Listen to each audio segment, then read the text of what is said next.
T'es à l'aise si je te pose des questions? Ouais, mais moi j'avais posé une question. Ok, c'est quoi ta question? Pourquoi tu penses que Jésus est Dieu? Parce que la Bible nous dit que Jésus est Dieu. Et je crois que Jésus est Dieu parce qu'il a prouvé à travers sa résurrection. Donc, tu insinues que Jésus est décédé, puis il a fait une résurrection. Ouais, Jésus est mort et il a ressuscité de la mort, ouais. Donc, selon toi, le créateur du paradis et de l'enfer, notre créateur, est décédé. Dans la chair, oui. Dans la chair, c'est-à-dire. Quand il est venu sur la terre, il a pris un forme d'être humain. Il est devenu chair. Alors sa chair humaine est décédée à la croix parce qu'il a pris la salaire de nos péchés. Parce que la salaire du péché est la mort. Alors c'est pour ça que Jésus fallait venir sur la terre pour mourir à la croix pour nos péchés. Jésus est Dieu. Jésus est Dieu. Donc, Jésus avait besoin de mourir pour sauver sa création. Oui, parce qu'il est juste, il est saint. Il ne peut pas laisser les coupables libres sans pénalité. C'est pour ça qu'il fallait un sacrifice. Mais le problème, c'est que personne était assez bon pour vivre une vie parfaite sans péché, sauf Jésus. Comme il est divin, il était capable de vivre une vie parfaite pour accomplir la loi et pour devenir le sacrifice parfait pour les péchés de l'humanité. C'est pour ça qu'il est venu, pour mourir à la croix pour nos péchés. Mais comme il est Dieu, il a ressuscité de la mort, il a prouvé que tout ce qu'il disait était la vérité. Et Jésus a dit, je suis le Fils de Dieu. Il a dit, je suis un avec le Père. Il a dit, si tu m'as vu, tu as vu le Père. Il a dit, avant Abraham vu, je suis. Alors il a proclamé sa divinité plusieurs fois et il a prouvé sa divinité à travers la résurrection. Donc, tu penses que... Donc, selon toi, si tu crois en Jésus, t'es pardonné du péché.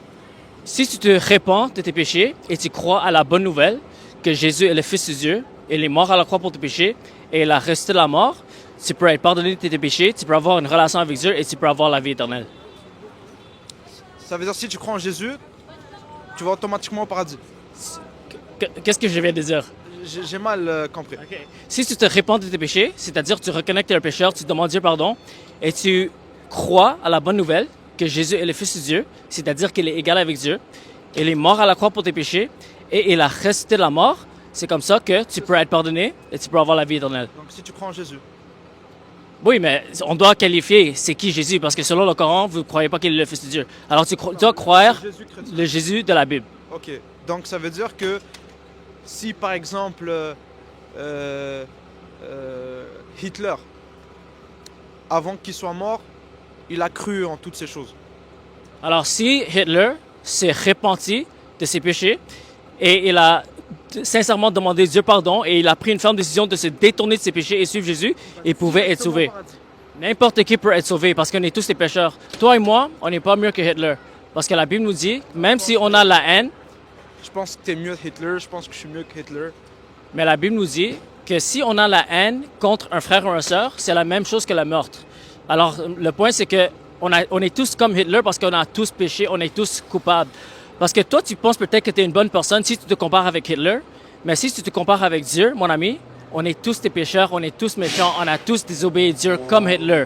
C'est pour ça qu'on a tous besoin d'un sauveur comme Hitler.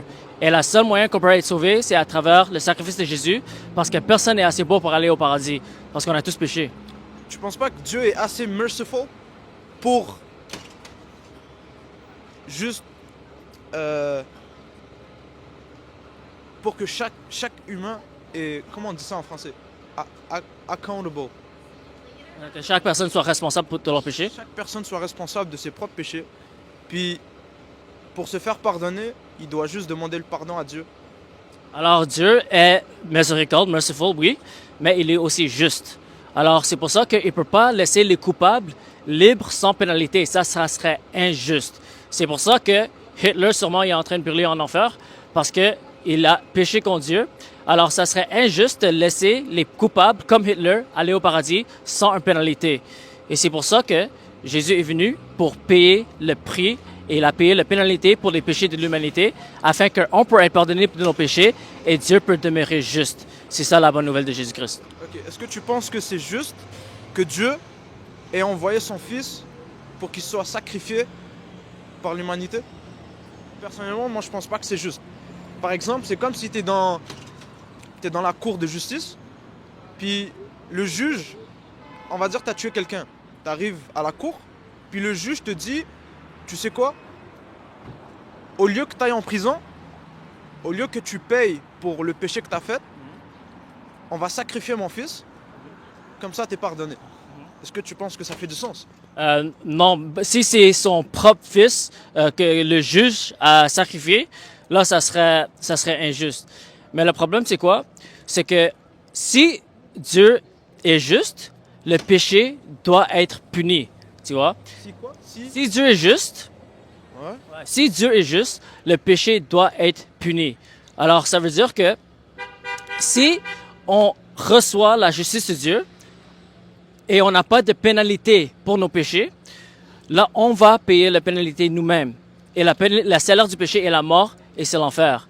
Alors, à moins que Dieu donne une pénalité, alors une meilleure analogie, ça serait que le juge, il paye l'argent pour que on soit légalement libre et qu'on ne soit pas puni parce que le prix a été payé. Alors, si par exemple le juge, il a un enfant, ok, et l'enfant a commis un crime, ok, et l'enfant se tient devant le juge qui est son père. Maintenant, si le juge est juste, il doit accomplir la justice, ok, même si c'est son fils, il doit faire que la loi soit accomplie, tu vois. Alors, soit il va envoyer son propre fils en prison, sinon, l'autre option, c'est qu'il va payer l'argent afin que son fils soit libre légalement. Alors, c'est ça ce que Dieu a fait pour nous à travers Jésus-Christ. Moi, personnellement, je pense que c'est illogique que Dieu s'envoie lui-même pour que finalement il sacrifie son fils ou lui-même, entre parenthèses, pour pardonner sa création. Tu vois, moi je pense que ça fait plus de sens que chacun est responsable de ses péchés, puis chacun fait sa vie en adorant son créateur, le seul créateur, et pas besoin de sacrifice. Ouais. Pourquoi il faudrait du sang? Pourquoi il faudrait un sacrifice? J'ai déjà expliqué, parce que Dieu est juste et ne peut pas laisser le coupable libre sans pénalité. Et si on examine les Écritures, parce que même le Coran dit que le Coran confirme l'Injil et le Torah, mais si on examine le Torah, pour être pardonné pour leurs péchés, il fallait sacrifier les animaux. Parce que Dieu ne peut pas laisser les coupables libres sans pénalité. C'est pour ça que la Bible nous dit que sans la rémission du sang, il n'y a pas de pardon pour nos péchés. Et c'est pour ça qu'on appelle Jésus l'agneau de Dieu qui a été immolé pour les péchés de l'humanité. Mais comme il est dit, il a ressuscité la mort. Alors si on accepte ce sacrifice, on peut être pardonné de nos péchés. Alors, on vient à nos conclusions basées sur les Écritures. Et les Écritures nous disent que Dieu est saint, il ne peut pas laisser les pécheurs aller au paradis sans une pénalité. C'est pour ça que Jésus s'est sacrifié pour nous. Alors c'est pour ça que, en tant que musulman, je crois que tu as besoin d'avoir un sacrifice, sinon tu vas payer la pénalité pour tes propres péchés et tu vas aller en enfer pour l'éternité, à moins que tu acceptes le sacrifice de Jésus. Moi je crois pas en un sacrifice humain. Un Ok. sacrifice humain pour mes péchés, ça on est contre cette idée. Je comprends que tu ne crois pas en ça, mais est-ce que tu peux me dire pourquoi, parce que toi, si je ne me trompe pas, tu bases tes conclusions basées sur le Coran, ok? Alors comment tu... Pas forcément. Alors, Dieu nous a créé avec une intelligence, une conscience, tu vois, elle est innée en nous. Je pense que juste un athée par exemple, s'il veut devenir chrétien, c'est sûr qu'il se pose la question que c'est illogique que Dieu a besoin d'un sacrifice humain pour qu'on soit pardonné.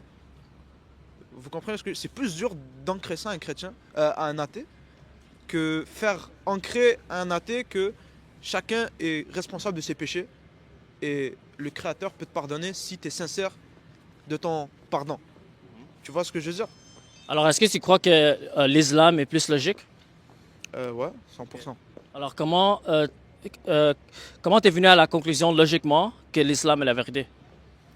Le Coran, c'est la parole de Dieu. Comment tu sais? Il y a des facts, il y a des scientifiques, des preuves scientifiques. Le prophète Mohammed, c'était un illettré, une personne qui vivait dans le désert, qui ne savait ni lire ni écrire. Puis tu prends les meilleurs écrivains arabes d'aujourd'hui et du temps du prophète, ils approuvent que le Coran est d'un langage, d'une phonétique, d'une parole divin. Genre, ils ne peuvent pas expliquer comment un homme illettré qui ne savait ni lire ni écrire, et il y a des preuves qui ne savait ni lire ni écrire, que un homme comme ça puisse écrire un livre de la sorte, juste comme ça, du jour au lendemain. Alors, tu crois que le Coran est la parole de Dieu, premièrement parce qu'il y a des preuves scientifiques, et deuxièmement parce que la littérature arabe est tellement magnifique, et c'est comme un miracle parce que Mohamed il pouvait pas lire ni écrire, Et il y a c'est des ça? miracles dans le Coran aussi. Alors, est-ce que tu peux me donner des exemples des preuves scientifiques? Ah, ça, tu vois, c'est les trucs qui pourraient prendre du temps, là. Faudrait que Est-ce que tu as un seul? Ouais, j'ai un seul, mais c'est un peu. Tu vois, la discussion, elle va juste durer trop longtemps Non, pour moi. non, tu n'as pas besoin d'aller à travers tous les miracles, Je juste sais, un mais- seul. Parce qu'avant qu'on a commencé à parler, je t'ai dit, j'ai genre 5-10 minutes. So, si c'est pour parler de trouve-moi quel verset, trouve-moi ça, j'aurais Ok. plus le temps, là, tu vois. OK, pas de problème. Alors, en ce moment-là, tu n'as pas en tête comme un miracle ou un preuve scientifique dans le Coran. C'est correct si tu n'as pas, mais c'est juste que tu peux pas donner des informations. Tu sais qu'il y en a. Tu Non. sais qu'il y en a, Non. genre, tu m'as dit que tu connais bien orthodoxe musulman et tout. Si tu écoutes bien ces vidéos, Non, je connais, mais j'écoute pas ces vidéos. Il y a des vidéos sur les preuves scientifiques? on est en 2025, tu vois. Si tu ouvres ChatGPT, tu vas vite trouver, mais bon, vas-y, on va t'aider un peu, frère. Mais là, si il faut que tu ailles sur ChatGPT pour... Je suis pas. C'est correct, capable. Je te juge pas, mon ami, c'est correct. Je C'est sais pas, c'est juste j'ai que, pas- c'est juste que tu peux pas donner une information qu'il y a des Oui, preuves je te scientifiques. Je te comprends. Ouais. Il y a des preuves scientifiques, ça je le sais, mais je peux pas te dire de la merde. Je peux pas te dire un verset avec une phrase différente. Faut que je te dise Mais exactement. dans ce cas, tu peux pas donner une information qui a des preuves scientifiques si tu n'as pas des raisons pour cette conclusion, mon ami. C'est tout ce que je suis en train de dire. Il n'y a pas de problème. Euh, Ah, frère. et l'autre chose, tu as dit que le langage est tellement magnifique selon les Arabes qui étudient la littérature arabe. Et pour toi, ça, c'est une preuve que le Coran est la parole de Dieu. C'est ça que tu as dit, n'est-ce pas? C'est un facteur. Il y a plusieurs choses qui définissent que le Coran, c'est la parole d'Allah. OK. Alors, tu m'as dit la preuve scientifique numéro un. Après, tu as dit l'excellence de la littérature arabe. OK? Mais pour vérifier, numéro un, si la littérature est tellement excellente, numéro un, tu dois avoir un standard avec un truc que tu compares. Parce que si tu dis que cette littérature elle est tellement magnifique, ça, c'est une affirmation très subjective. Parce que n'importe... C'est pas moi qui le dis, frère. Frère, c'est pas moi. Est-ce que c'est les experts dans la langue C'est une arabe? information qui dit. Il y a des gens de l'époque du prophète, et même aujourd'hui, il y a des gens. Le Coran le dit. Le Coran dit que si le Coran est pas la parole de Dieu, trouve un autre sourate qui est excellent comme le Coran. C'est ça. Mais le problème avec ça, c'est que n'importe quel artiste peut donner la même information. Comme l'auteur de Harry Potter peut dire, si ce Harry Potter ne vient pas de Dieu, montre-moi un autre livre qui est exactement comme Harry Potter. C'est très subjectif, alors c'est pas convaincant. Non, c'est pas subjectif. C'est si tu connais la littérature arabe, si tu connais les bases de la langue arabe, si tu connais les mots utilisés, si tu es un expert de la langue arabe, tu peux différencier entre. Par exemple, si toi tu es un expert de la langue anglaise et que tu lis Harry Potter et tu lis un livre de Stephen Hawking, tu peux savoir lequel est plus apte et plus cohérent pour ton cerveau. Tu vois ce que je veux dire? Des experts de la langue arabe, ils vont te dire directement, même des chrétiens qui sont des chrétiens arabes, des chrétiens arabes, ça existe des chrétiens arabes, par exemple en Égypte. des experts de la langue arabe, ils vont dire que le Coran est écrit d'une manière que tu ne peux pas, tu ne peux pas réécrire de la sorte. Mais la raison pour laquelle cet argument n'est pas convaincant, numéro un, c'est qu'il y a seulement 4% des habitants sur la Terre qui parlent arabe. Alors, si c'est seulement 4% qui peuvent vérifier ça, c'est pas convaincant pour les personnes qui parlent pas arabe. Et en plus de ça, tu dis que c'est seulement les experts. Alors, parmi les 4%, c'est seulement les experts qui peuvent vérifier si la littérature est vraiment excellente par rapport aux autres. Alors, premièrement, c'est très subjectif, comme je t'ai dit. Et deuxièmement, c'est pas convaincant pour un observateur subjectif. Alors, c'est pas un argument que tu peux utiliser pour essayer de me convaincre que c'est la parole de Dieu. Ok, ça c'est juste un facteur. Mais si des autres facteurs, on te prouve que le Coran est la parole de Dieu, voudrais-tu pas apprendre la langue Mais tu dois me donner une preuve d'abord avant que aller à l'autre étape. Alors, tu dis si on prouve. Toi, ce serait quoi les facteurs que tu me dirais pour que la Bible serait la parole du Créateur? Moi, ça serait la résurrection de Jésus d'abord. C'est historiquement documenté que Jésus a été crucifié à la croix, qu'il est mort. Et les témoins de Jésus ont déclaré que Jésus est mort et ressuscité, même si ça a coûté leur vie. Alors, ça nous prouve qu'ils ont proclamé la résurrection de Jésus et ils n'avaient pas de motivation pour mentir. Parce que cette proclamation a coûté leur vie. Ils ont souffert, ils ont vécu dans la pauvreté et même ils sont même morts pour cette déclaration. Et c'est comme ça que l'Église a commencé dans le 1er siècle et c'est comme ça que le christianisme a propagé partout dans l'Empire romain. Alors, premièrement, je crois que le message de la Bible est la vérité basée sur les faits historiques et sur les recherches basées sur les recherches des historiens, les érudits et les savants du première étape. On peut venir à la conclusion logiquement que Jésus a été crucifié à la croix et il a ressuscité la mort. Et s'il a réellement ressuscité la mort, ça veut dire que Dieu approuve le message de Jésus. Et Jésus a dit, je suis le Fils de Dieu. Il a dit, si tu crois en moi, tu auras la vie éternelle. Il a dit, je suis le chemin pour aller au Père. C'est qui la femme déjà qui a été témoin que la tombe a été vide? Marie Magdalène et les femmes. Ok, c'est qui a été témoin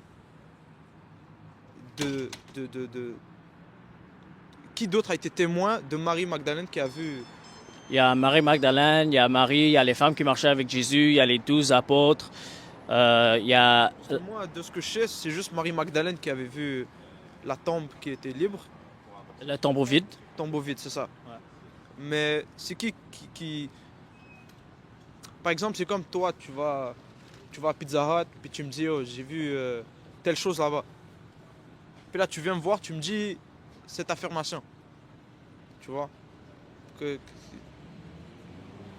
Comment tu veux que je dise ça? C'est genre... comment je peux prendre ce que tu dis en facts? Parce que c'est des témoins oculaires. C'est la même manière qu'on peut vérifier si, pour résoudre un crime, pour venir à des faits concrets, on a besoin, si on a des témoins oculaires, on a des bonnes raisons de croire qu'est-ce qui est vrai et qu'est-ce qui est faux. Alors, des témoins oculaires, c'est l'évidence, la preuve le plus fort qu'on peut avoir pour venir à des vérités. Alors? Oui, mais là, il y a eu juste une femme qui était témoin du tombeau vide. Comment tu sais qu'il y avait juste une femme? Ben, c'est ce que je sais. Toi, tu sais qu'il y a plus? Ouais, il n'y avait pas juste une femme. Il y avait Marie, oui. Je connais Marie Magdalène qui avait vu la tombe vide. Okay, Après ça, je sais pas s'il y a d'autres. Il y a d'autres. Il y a Marie Magdalène, il y a Marie, les femmes qui marchaient avec Jésus. Après, il y a Pierre et Jean qui sont venus au tombeau. Ils ont vu que c'était vide.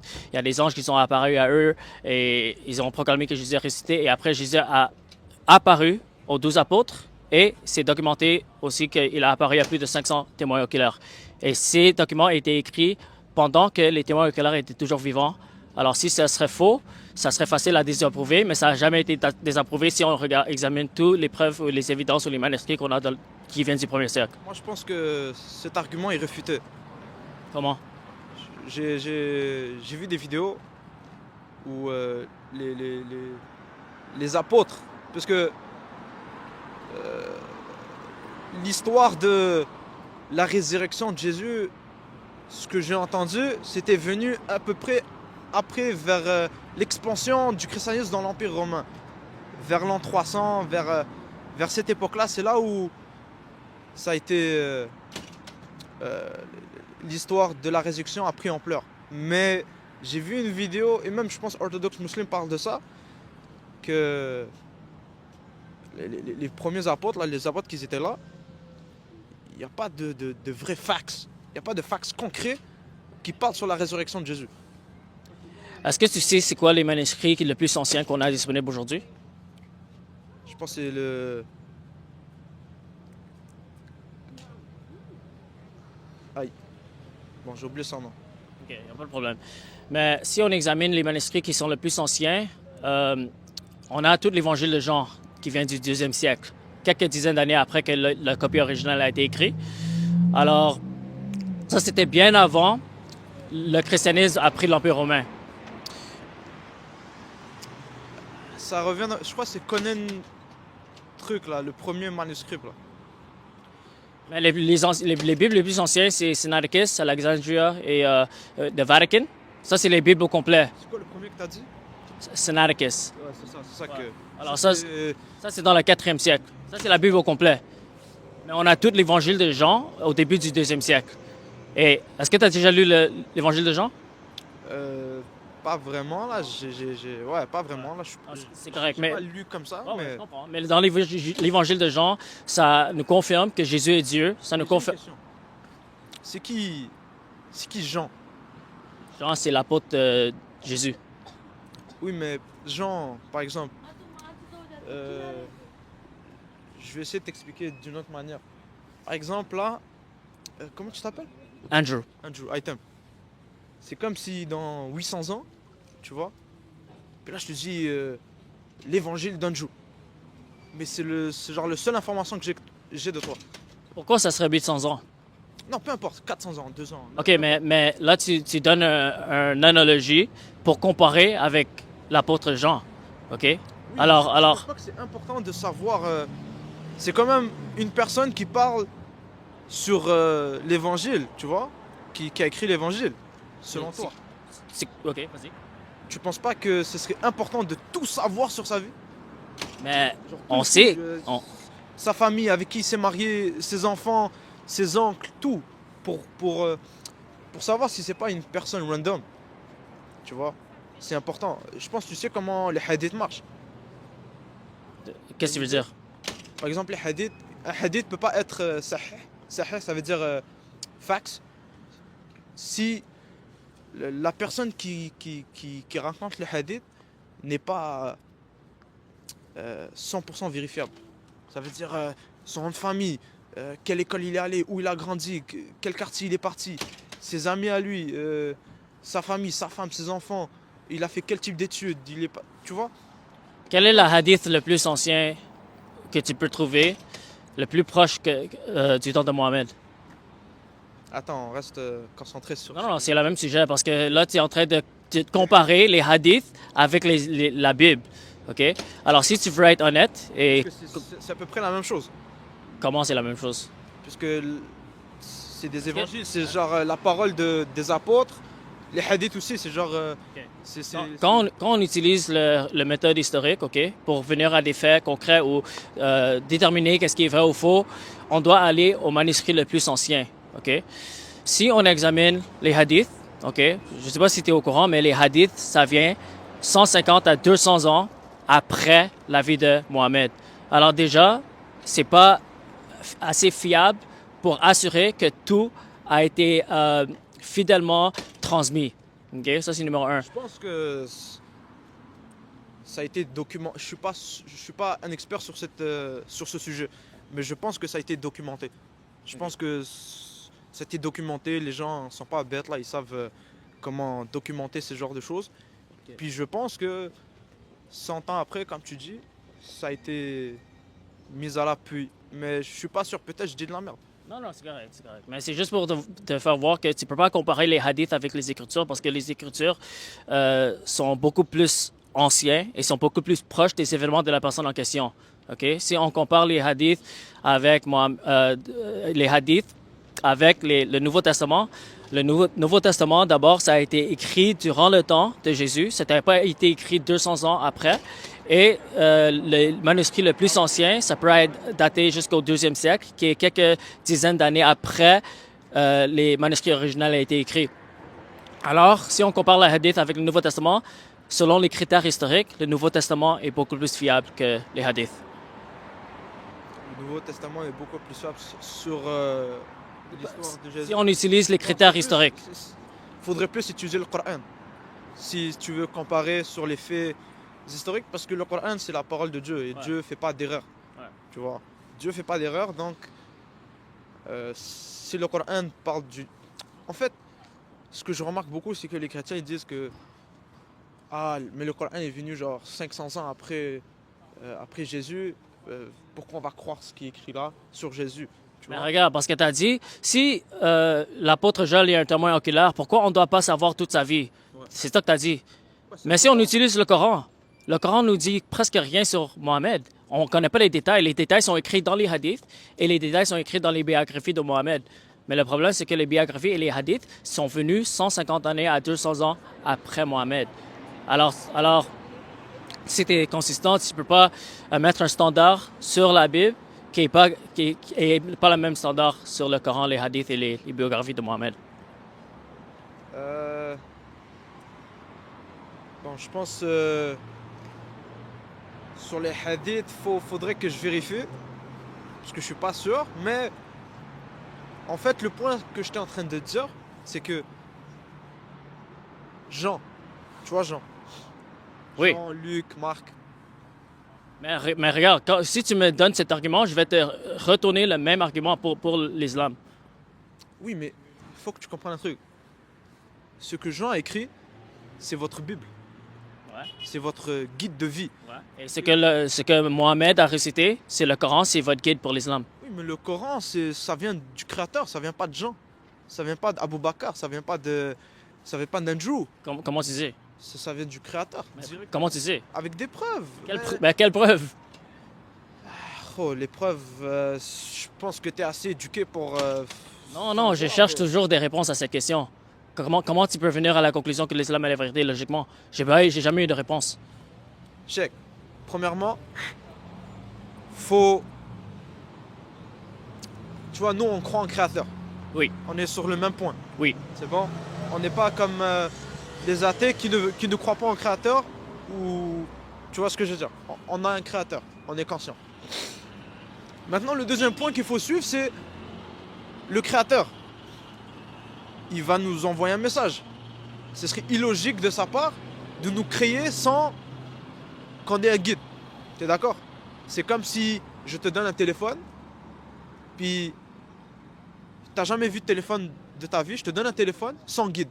Ouais. Tu vas pas savoir quoi faire Mais avec. la question, c'est comment tu peux déterminer que le Coran est vrai? J'arrive. Ouais. Maintenant, on est d'accord que le Créateur doit nous envoyer un guide. Ok. Maintenant, troisième point, faut être conscient que si un créateur, il doit être seul et unique. Ok? Unique, seul. Il ne peut pas avoir deux dieux. Moi, je suis d'accord qu'il y a un seul créateur, mais juste dire qu'il y a un seul créateur, c'est pas un argument. C'est juste une affirmation. C'est pas une preuve. T'es pas Je d'accord? suis d'accord. Mais juste dire. J'arrive. Maintenant, toi, tu es assez intelligent pour savoir que la seule religion sur Terre qui prône le pur monothéisme, c'est l'islam. Maintenant, l'islam, si tu fais tes recherches sur le Coran, tu vas être convaincu que le Coran est la parole du Créateur. Attends, alors ton premier argument, c'est que l'islam est une religion monothéiste. Ça, c'est ton argument pour l'islam? C'est la seule religion sur Terre qui prône le monothéisme pur. Il n'y a pas d'autre religion qui prône le monothéisme pur plus que l'islam. Alors, le monothéisme, c'est des juifs et impurs? Les juifs jouent avec Dieu. OK, mais le monothéisme des juifs est impur? Ah non, c'est pas le mot. Il prend le monothéisme, mais il n'est pas pur comme celui de l'islam. C'est quoi la différence? Comme je t'ai dit, ils jouent avec Dieu. Genre, Dieu leur envoie des prophètes, ils tuent leurs prophètes. Par exemple, ils ont On parle du... Pas toi, t'as dit le monothéisme C'est pur. ça, ils prennent pas le monothéisme pur. Le monothéisme pur, c'est submission totale à ton créateur. Maintenant, si ton créateur t'envoie un prophète, puis tu le tues, est-ce que tu prônes le monothéisme pur? Est-ce que tu prônes ce que le monothéisme pur éduque? Le monothéisme pur, c'est quoi? C'est d'être soumis totalement à ton seul créateur. T'es d'accord que les juifs, c'est pas ce qu'ils font? Ils ont tué votre... hein? Quand même, bro. Et les musulmans n'ont jamais tué les chrétiens, n'ont jamais fait du mal aux chrétiens? Oh, t'es en train de comparer les juifs aux musulmans, bro? Oui. Yo, Pourquoi pas? les juifs ont tué ton Dieu, bro. Les Juifs ont accusé Jésus Tu sais du comment blasphème et c'est les Romains qui ont crucifié Jésus. Mais À cause de qui? Les Romains, les Romains ils étaient ignorants. Ouais. Les Romains auraient jamais crucifié Jésus si les Juifs ne sont pas allés les voir pour demander de crucifier cet homme-là. ouais, mais c'est pas comme si les musulmans dans le Coran, ça nous dit on doit se battre contre les Juifs et les chrétiens. Alors je peux donner la même accusation Tu sais très contre bien, les je pense que musulmans. T'es assez intelligent pour savoir le verset parle de quoi. Ça parle de quoi? Le verset que tu cites, c'est dans un temps de guerre, une période de guerre. Le Coran a été envoyé en temps de 23 ans. Est-ce que tu connais le verset que j'ai cité? Je pense que je sais de quel verset tu parles. Tu connais le contexte historique du verset que j'ai cité? Je pense que je sais c'est quoi. C'est quoi le contexte historique? Je pense que les chrétiens et les juifs avaient un pacte avec l'islam, avec les musulmans, le prophète et tout. Puis Ils ont brisé le pacte? ils ont brisé le pacte. Non, c'est faux. Surah chapitre 9, le contexte, c'est quand Mohamed a repris la Mecque. OK? Et il a dit de tuer les polythéistes. OK? C'est les polythéistes avec qui il faisait des pactes Ils ont souvent. repris la Mecque. La Mecque, ouais. Ok, avant que Mohammed revienne dans la Mecque, pourquoi il a quitté la Mecque? Parce qu'il a été persécuté par les polythéistes. Persécuté Par les polythéistes, pas par les chrétiens et les juifs. Maintenant, un chrétien c'est un polythéiste? Alors, toi, tu n'es pas au courant que dans la Bible, on classifie les polythéistes, les juifs et les chrétiens séparément. OK? Dans la Bible, répète. Dans le Coran, on a trois catégories des religieux, mais on a quatre. On a les musulmans, Les gens du livre. on a les gens du livre, c'est-à-dire les chrétiens et les juifs, et aussi on a Les chrétiens. les vrais chrétiens, c'est les personnes, selon le Coran, qui croient que Jésus est le Fils de Dieu. Non. OK? Le Coran dit que les chrétiens croient que Jésus est le Fils de Dieu, mon ami. Les premiers chrétiens, bro. Ils pensaient Attends, pas que Jésus était attends. Dieu. Quand on parle du Coran, le Coran classifie les chrétiens comme des personnes qui croient que Jésus est le Fils de Dieu. OK? Ça, c'est dans Surah chapitre 9, verset 30. Attends 2 secondes. Et Surah chapitre 9, verset 30 dit que les chrétiens croient que le Messie est le Fils de Dieu. Répète ça. Surah chapitre 9, verset 30 nous dit que les chrétiens croient que le Messie est le Fils de Dieu. OK? Alors, quand on parle des chrétiens... Ce point, t'as raison, parce que vers l'an 500, c'est là où les chrétiens ont commencé à être brainwash. Ça va, ça fait longtemps que je t'ai pas vu. Bien. Vers l'an 500, c'est là où les chrétiens ont commencé à être brainwash par le paganisme. Ils sont devenus un peu... Comment tu sais? Frère, C'est mon ami. Quand tu donnes des... Historical facts, bro. OK, donne-moi une source. On sait tout ça, bro. Non, non, ça, c'est pas un argument, mon ami. Par exemple, Noël, Pâques et tout, tu penses que ça vient d'où, bro? Tu penses Ça a que- commencé aux 500? Tu penses que ça vient d'où? Ça a commencé aux années 500? Parce que là, tu donnes des dates et tu donnes des informations. C'est quoi Noël pour toi? Mon ami, change pas le sujet, mon ami. On va pas changer le sujet. Pourquoi changer de sujet? Comment j'ai changé? Tu étais en train de parler des juifs et des musulmans, et moi je t'ai dit que yo, le juif a tué ton Dieu, tu m'as changé de sujet, bro. Non, j'ai dit que les musulmans aussi, ils sont contre les Donc toi, chrétiens. tu- Ils sont violents contre les chrétiens. Violent envers quel type de chrétien? Les chrétiens qui persécutent les N'importe musulmans. quel. Mais donne-moi une preuve, donne-moi une source, donne-moi un... Toi, montre-moi une preuve où un musulman est censé voir un chrétien et le tuer. Surah Genre, chapitre 9, Pour rien. Surah chapitre 9, verset 29.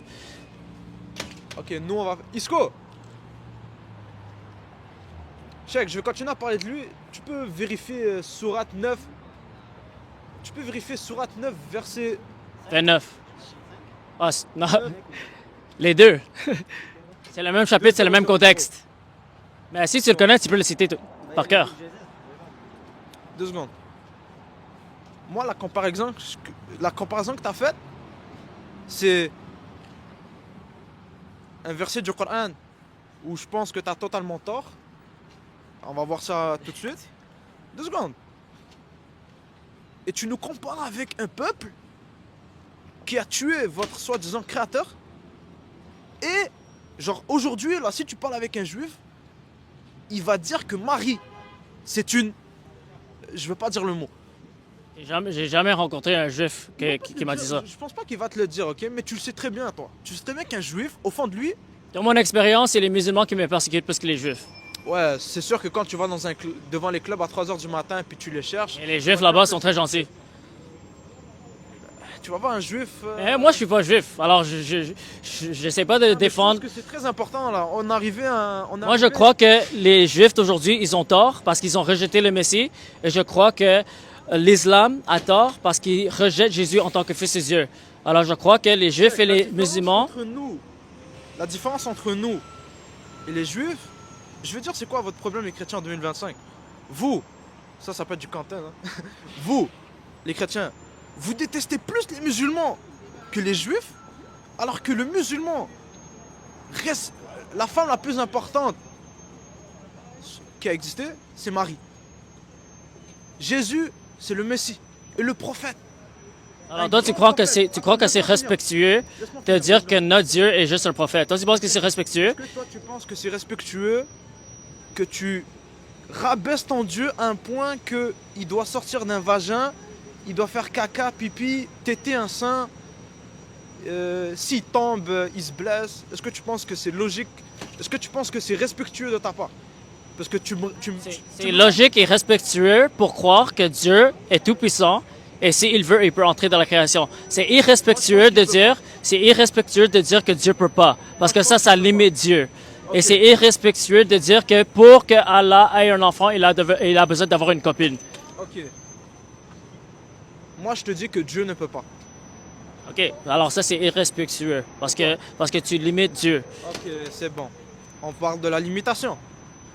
Est-ce que Dieu peut créer une roche aussi lourde que lui ne peut pas la soulever? C'est une question insensée parce qu'il y a une contradiction dans ta question, mon ami. C'est comme dire est-ce que Dieu est plus fort que lui-même? C'est insensé ta question, ça fait aucun sens.